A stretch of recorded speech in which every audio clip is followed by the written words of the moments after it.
Hello everybody, my name is Joshua and I'd like to welcome you back to another episode of Coffee, Cats, and King, where we discuss books, both new and old. I will share with you pictures of my cats who will make you wish they were your cats, and I will drink enough coffee for me and everybody watching. So, my mug, of course, is one of my most favorite mugs, and this is one of my most favorite shirts. Very, very appropriate for this particular video because this is my October TBR. Now, for me, as for many of you, October is a very, very special time of the year. It is my absolute favorite time of the year, in fact, because it is all leading up to the best day out of the 365, that is Halloween. And Halloween has such incredible meaning for me, as for many of you, that I'm not even going to try to describe to you what Halloween means. I'm not going to try and describe to you what October means as a whole. Just know that each and every year I look forward to it more than any other. And so this TBR is very special to me. This is the same TBR that I have every October. It's the same 10 books that I read year after year, and it's because these books are all so very special to me in some way. And so no matter what else happens in October, I know that I can trust these 10 books to lead me through this magical journey leading up to Halloween. And then come November, I'm already going to be thinking about how excited I am to read these books again the following year. So, like I said, this is very special for me, very special for a lot of you, and I know that. We share this love, and that's why you're watching this channel in the first place. So, I'm going to go on and get into the books.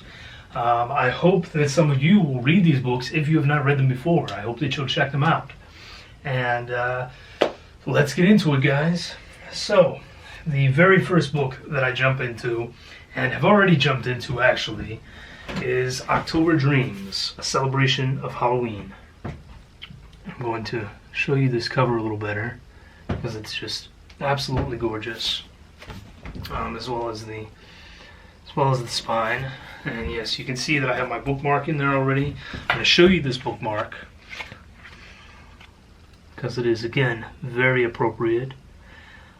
This is an Etsy bookmark, and if I can find the artist that I got it from, then I will link her shop down below because she has some amazing artwork and has all these awesome bookmarks.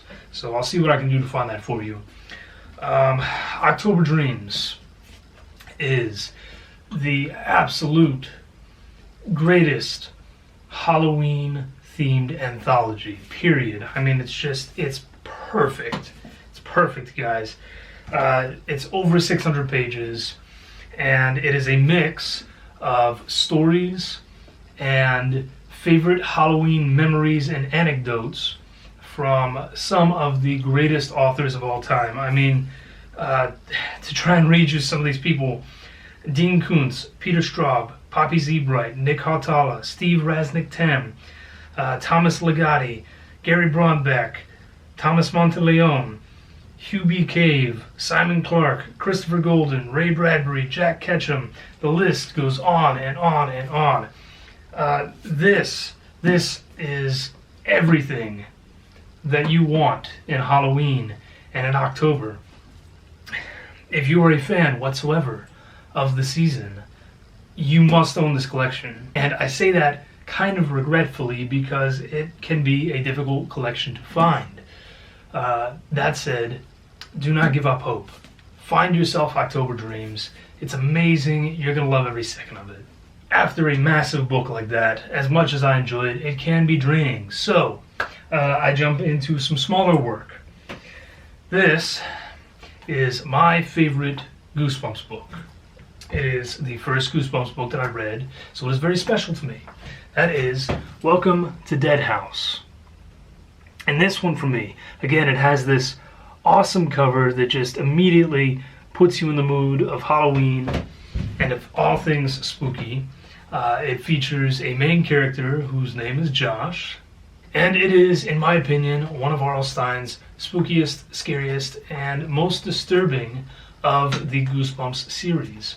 So, Welcome to Dead House will be next for me. Following that, I jump into the only non-fiction on this list.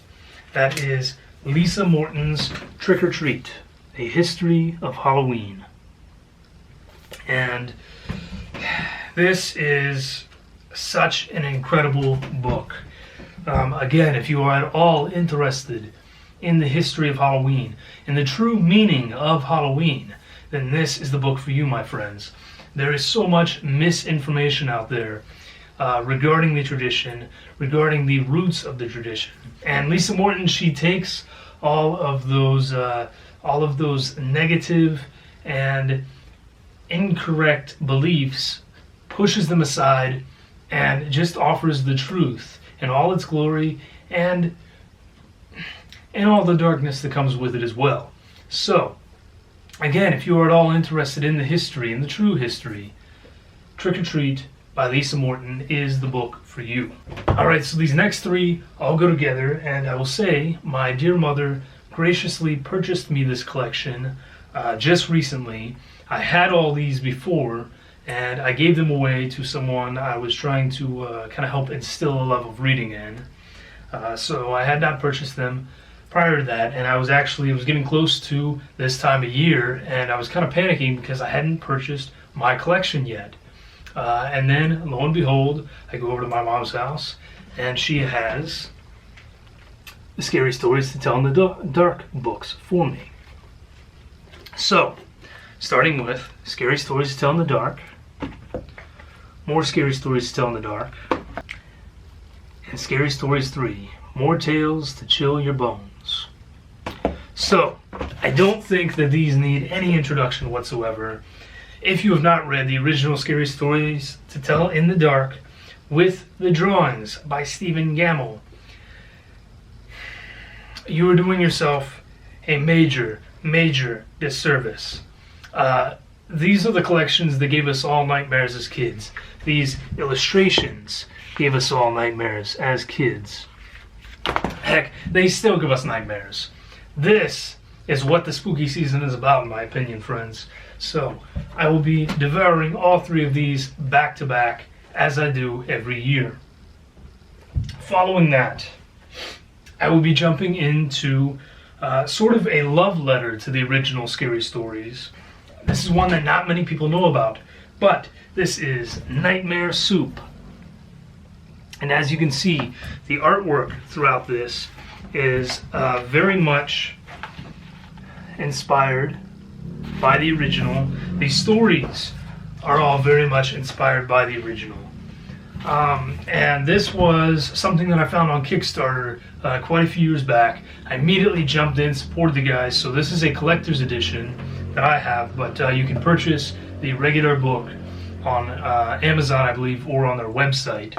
So again, if you love the Scary Stories to Tell in the Dark books, then you need to read Nightmare Soup. And there's actually an addition to this now. I have not purchased that one yet, hence the reason it is not in my October collection just yet. But I have a feeling that sometime in the future I'm going to purchase it, I'm going to love it, and it is going to become part of my October TBR. For now, though, I very much look forward to this one. So, after finishing some shorter reads like that, I jump into another very hefty collection. This is a short story collection that clocks in just under 600 pages.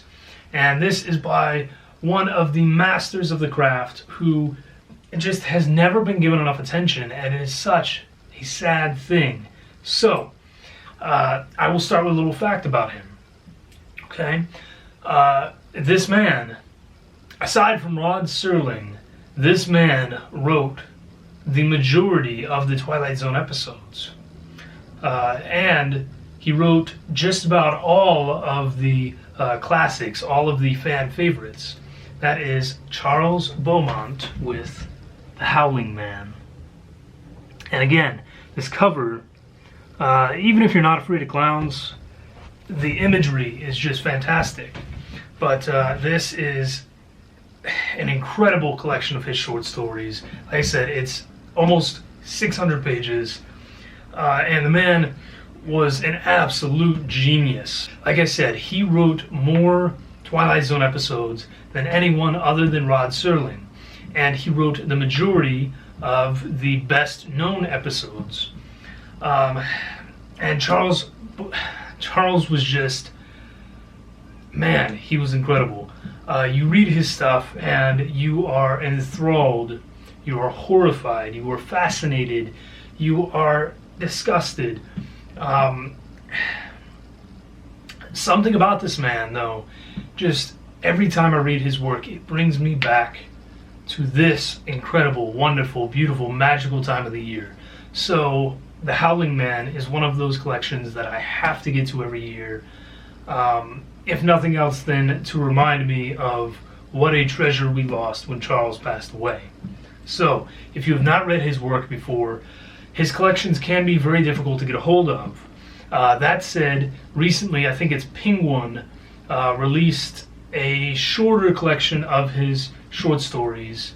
I don't remember the name. If I can find it, I'll put a picture of it over here or something. But if you have not read anything by this man, please do yourself a favor and pick something up by him. You will not in any way be disappointed. I promise you that. Okay, the final two that I read for October. This one should come as no surprise to anybody. And if you are not reading this book at this time of year, what the heck is wrong with you, man? That is Ray Bradbury's The Halloween Tree. And this is the Chris Grimley collection, so it has his artwork all throughout. And again, this is one of those timeless stories.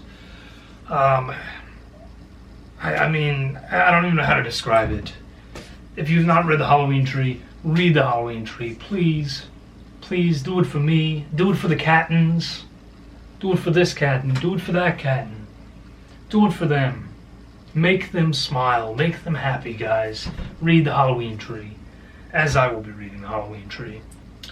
And to round out the month, I started with October Dreams. I'm going to end with the even rarer, even harder to get a hold of, October Dreams 2. Again, awesome cover. Great on the back as well. So this one is particularly difficult to get. October Dreams is hard to get. October Dreams 2 is near impossible. And I got really lucky one year and found an advanced uncorrected proof on eBay for like $20, and I could not have jumped on it any faster. So this immediately became part of my October TBR from then on. It is just as good as the first one, not nearly as long. It's about 400 pages, so still not a short collection, but not as hefty as the first October Dreams.